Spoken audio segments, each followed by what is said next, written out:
So in my role in the New Plant Sciences Initiative on campus, one of the things I spend a lot of time doing is hanging out with engineers. So this is more or less immediate, but I want to talk to you just a little bit about what's happening in AI in agriculture, because it's going to be coming at us fast now in the next few years. And I'm going to try to prognosticate about how I think it's going to go down. I'm assuredly going to be wrong, because everybody who tries to talk about the future is going to be wrong. But I will tell you where I think we're headed in the next 10 years or so. First, I'll mention one of the reasons I come by this work. It's a big change from where I spent most of my career, which was very applied agronomist, is that we started running national trials. And so some of the things that I'm going to present to you today, some of the products that we have, are because of that, doing a national network. So I've had to learn a lot about engineering and how to move data at scale around, which turn out to be handy tasks for all the AI that's coming at us very soon.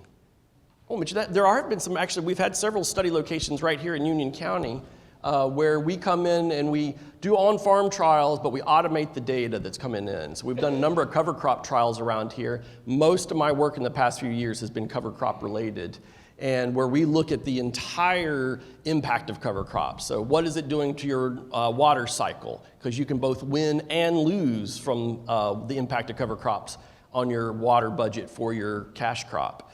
But we look at the nitrogen cycling and what that role is playing in terms of whether you're over or under fertilizing that crop. Basically, any part of what the impact of that is, and because we do it simultaneously all around the country at once, I don't just know what happens at your farm, we actually understand what it would have been like had it been a wetter year for you or had it been a drier year. Because that's what we really need to make decisions. We don't need to know what happens in one year, we need to know what happens in general for the average weather pattern at your location. One of the ways we do this when we work with growers, have you been part of the network, is we have your data presented in real time back to you. So you can go to a website and you can look at what's happening for any data that we're collecting on the farm, what is happening with your water data, what is happening with your nitrogen. That's sort of part of the arrangement so that you put up with us being out there. And then the goal for what we're trying to do with all of this is increasingly we're seeing growers wanting to use these decision support tools, and that's sort of a digital software tool that helps you to guide decisions in real time. Because how many of y'all, I think it's been very much the case with the cover crop world, is that our fact sheets are really hard to use. And I've written several of these, and I hated writing them, and I'm sure y'all hated reading them. But it said, well, you know, for cover crop, to understand the impact of cover crops on your farming system, you need to think about this, and think about this, and think about this, and think about this. Well, what does that mean? I mean, how do I operationalize that and actually make decision here today, standing in this field with what has happened? And fact sheets aren't good for that when you have a really complex dynamic like that. I mean, I think there's a lot now in agriculture that is too complex for us to write a fact sheet that's going to mean much to you. Instead, software which distills down that complexity and lets you say, okay, based on my goals, based on what I'm doing, and based what biologically I see happening in the field this year, help me make a decision and go from that point forward. So that's what we have here. This is the one, I'm going to highlight a few of the software tools that we have released. There's going to be codes if you want to scan them. But our sort of entry, I think, of a tool that mostly for beginners that want to pick the species of cover crop that they want to use. This one is for you. It dials in based on the soils that we see on your farms. If you stand in the field and you say, well, what would you recommend for this field? It'll pull your lat long and it'll say, okay, well, your soil type is this. We see your general weather pattern is this. We see your drainage class is this. Here's the suite of things we'd recommend for that soil type. But we also ask you, what are your goals? Are you after this weed suppression like we heard so eloquently talked about by Wes Everman? Are you mainly after nitrogen for a corn crop so that you're trying to cut your nitrogen bill? Are you after it for some other reason? And we incorporate that and then present you a range of options based on that, and also why you're receiving those options. So what's the thinking behind those recommendations? So there's, if anybody's interested in those and scanning it. I'll mention one other is that folks that are using the mixtures, we have a seed calculator in there for calculating all the different mixtures. In some water districts, they really incentivize through NRCS these mixtures. I think there's a little justification for some mixing. I think sometimes it gets a little wild when we get 20 species in a mix, but I think there is a justification depending on your goals for mixtures sometimes. Another tool that has been probably our most popular tool to date is a cover crop nitrogen calculator.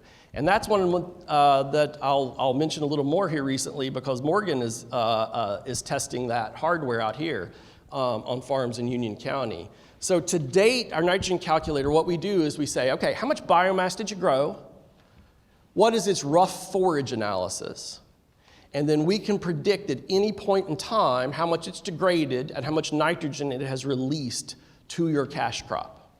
Or in the early days, if you've got just a cereal, how much nitrogen did it immobilize for a little while? That's actually, binding up some nitrogen for you. And so the intention of this product is so that when you go out to side dress, you can now calculate and say, okay, I could dial back my side dress application based on the recommendation from this tool because I did have legume in my cover crop mix, and we'll give you a real-time estimate how much nitrogen has already been released that day you go to side dress, and then you pick that number. I'll tell you here a little bit about how we do that because that has been a long time in development. So we worked with a nitrogen model that University of Georgia had been working on for about 20 years because these things take a long time to materialize. And then my team built the software around that, and so that we could actually incorporate that into the decision tool. But we also wanted to check on it, and that's why we have the on-farm network.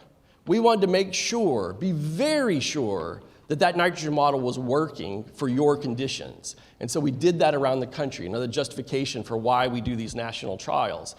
And these trials, this was probably the worst we've ever done. So to do that, if anybody here was a participant in that trial, we actually go out there with like scissors, glorified scissors, cut the biomass, stuff it into bags, put it in your field, make it look as realistic as possible, and then have to go back every couple of weeks and pull out a bag and see how much it's degraded.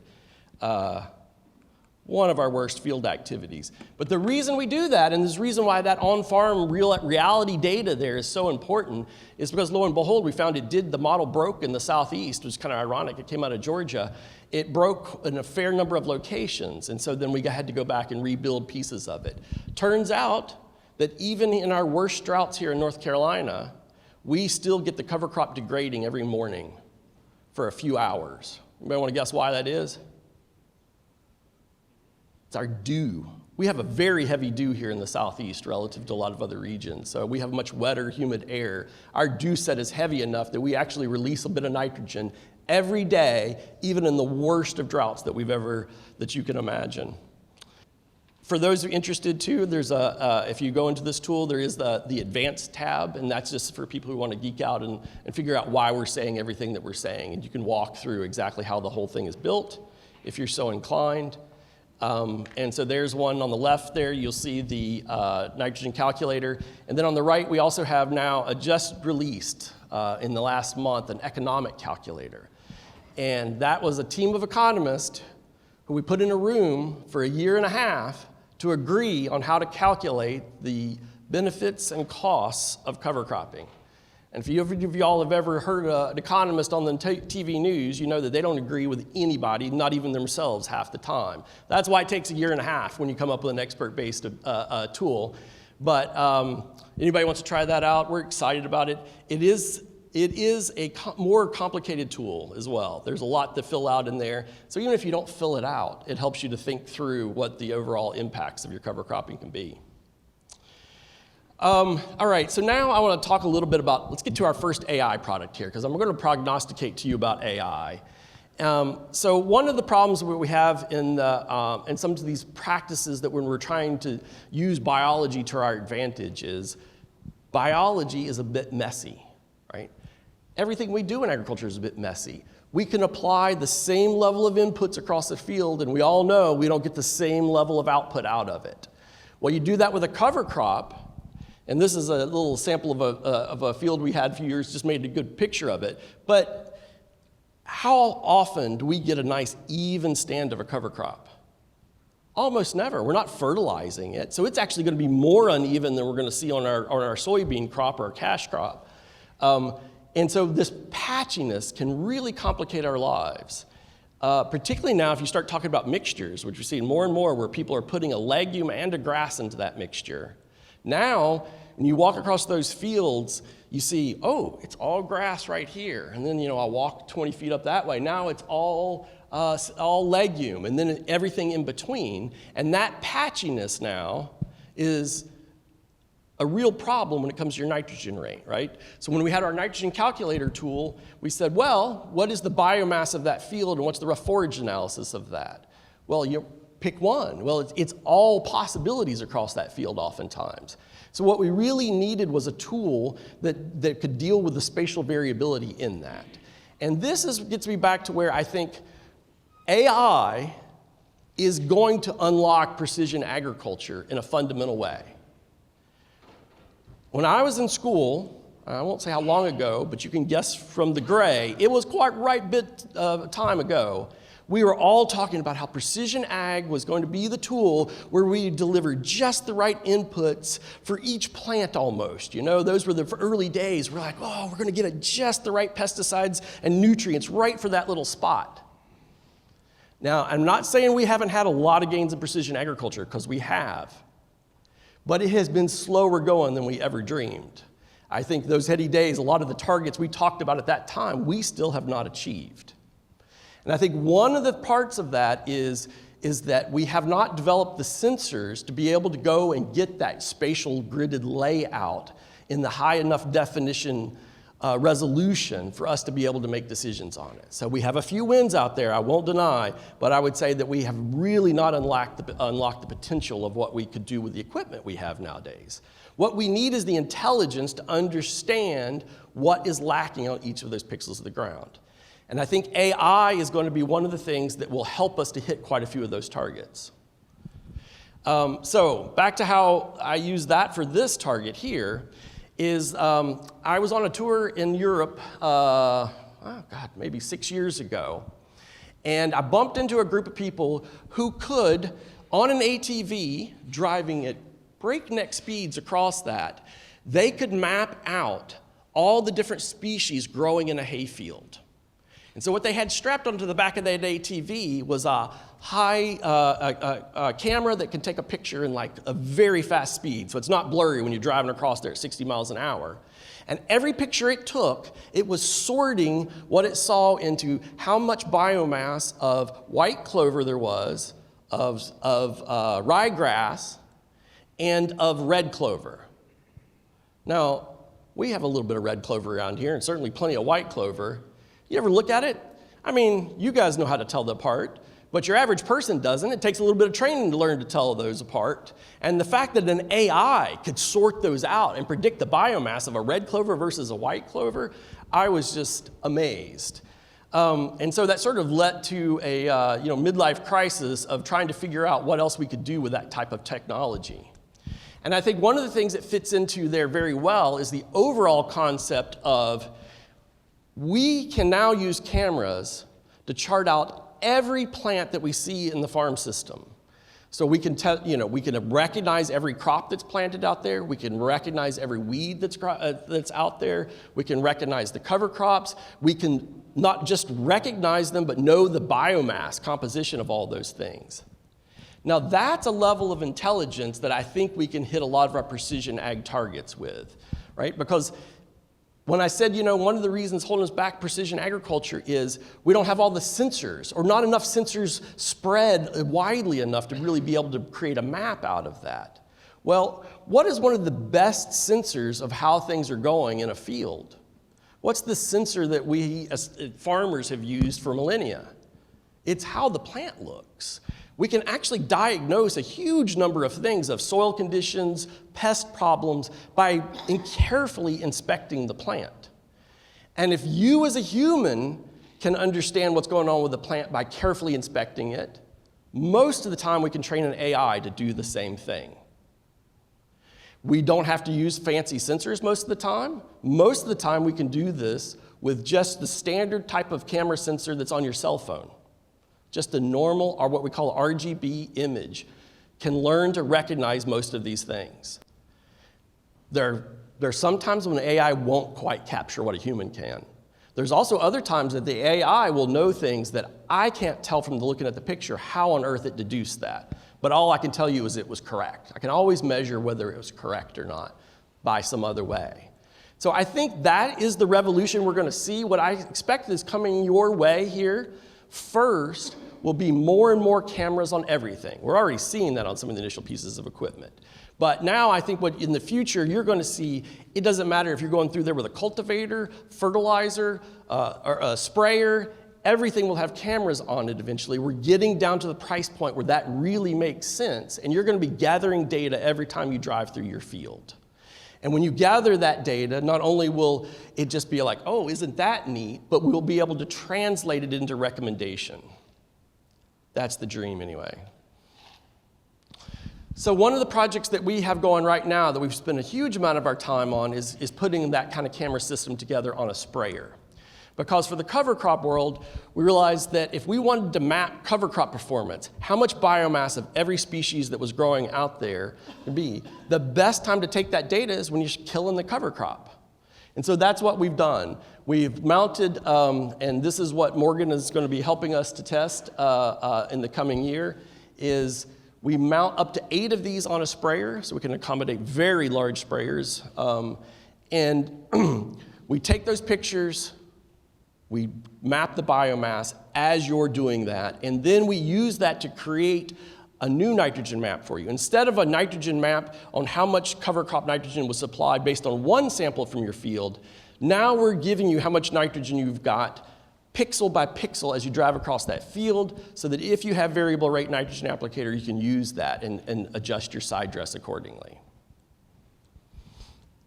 I would love to start seeing this used for other reasons. We could, in theory, do a number of insect and diseases, but we got to convince enough people to train all the algorithms to get that done. The other one we are targeting right now is weed mapping. So I'll show you a little bit of how we do this and train the AI just for fun. And we now have the weed mapping thing done as well. So those are the things we've been spending the last 3 years intensively on.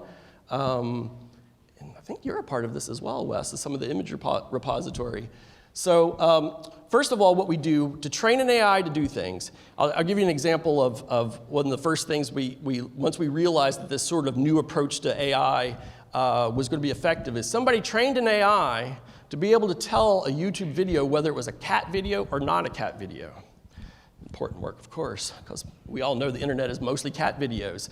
But what was interesting about that is, how on earth does an AI learn from a video of what is cat-like and what is not cat-like? And the answer is we never know. Unlike other computer programming that we know, we think of it as a human sat there and coded it to do that. Something like, if you see, if X is greater than 10, do this, and if it's less than 10, do this. Where a human just made all those decisions, you just wrote them down. But this new AI is not like that at all. I'm from the mountains, and I like to compare it to, we had an age-old debate in the mountains about squirrel dogs. And you know, in the mountains, we love to have these endless debate, like the Ford-Chevy debate that never stops. But we'd always have this debate about, oh, what is a squirrel dog really picking up on out there? Is it hearing the nails on the tree? Is it smelling the squirrel?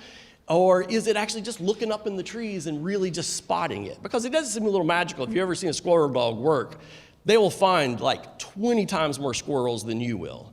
How on earth are they doing it? Well, the answer is nobody knows. We're just going to argue about it till the end of time because we have no way to interrogate the squirrel, right? Or the dog. But the exact same thing is true in AI now. When you say, well, how is the AI able to do that? We generally don't have the answer to that. All we can tell you is, well, we tried training it and it learned to do it, one. And two, we can't tell you how accurate it is, just like we can with that squirrel dog. I can tell you that that squirrel dog is better than this other squirrel dog because it's consistently seeing more squirrels. So we can measure how good it is for your work, but we can't tell you why it works. The other thing we have to do this and why it's slow coming to you, but while it's coming fast, is it takes a ton of pictures. So for that cat video I talked to you about, they trained that on 2 million YouTube videos. For this, we generally are trying to get into the hundreds of thousands of images of all the plants that we're going to use to train an AI. And then when we have hundreds of thousands of images, we have to label them very carefully. One of the things we do with it is we create this whole little virtual library of hundreds of thousands of these things. And then we create fake images. Everybody heard of, now the politicians on there, we've heard about these fake images. Well, these fake images are created a little differently, but it's the same idea.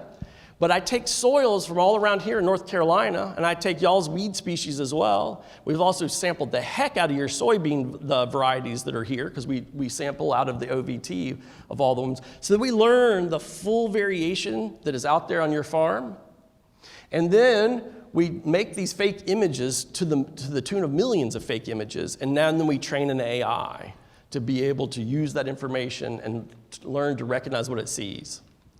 And then there's another pain point about this, is that we have to go out there, and if we're trying to estimate biomass, we still got to do that scissor work again. So we have little armies of people going around, and they go out, and this is spread all around all the states. We cut down the plants and we weigh them all, and then we match it back to these images so that we can estimate that biomass in the end. So again, we don't really know what the computer's picking up on. We can theorize about it all we want, but it's hard to really say. But what we could tell is how good it is at doing it. And so, this is one of the first neural nets we constructed to compare against. But again, like the ability to tell, grass from clover, it's just exceptional. But then again, you get really good at telling even within species there. I don't really, for any of the applications I build, I don't really need to know the difference between red clover and white clover. But it's just remarkable that we can do that. So what we're doing right now is we're using all of that again to build that nitrogen calculator for you. And then next, we're going to build the weed mapper for you. And so the weed mapper is just, it's really great that Wes talked about here before, is if you're going to be ready to deal with this problem that's coming at us, if we're on that track to Australia at some point, we really need a low-cost way of understanding exactly where the worst weed spots are, but also how sticky they are from year to year. I mean, are we growing or are we decreasing that? So that type of intelligence, I think, will be key to battling the herbicide resistance. It wasn't on our roadmap to do ryegrass here at first, but I have to say, y'all have the most effective advocates here. Morgan and Andrew here from the county must have called me every which way when they figured out what we were doing with this technology and said, are you doing ryegrass? How about you doing ryegrass? Hey, have you thought about ryegrass? So we are now imaging ryegrass. The team is out here imaging ryegrass in y'all's fields. We added it to the way we do it in pots as well, because I need hundreds of thousands of images, so we added ryegrass. I think Wes and Charlie helped us source that ryegrass. So we get stuff that is locally looks like your ryegrass. Again, we have to be very specific with these things. And so that's what we'll be beta testing out here in the next little bit, is how good a job are we doing at recognizing your ryegrass from a camera mounted on a sprayer. So, all right, well, thank you all very much. Appreciate it.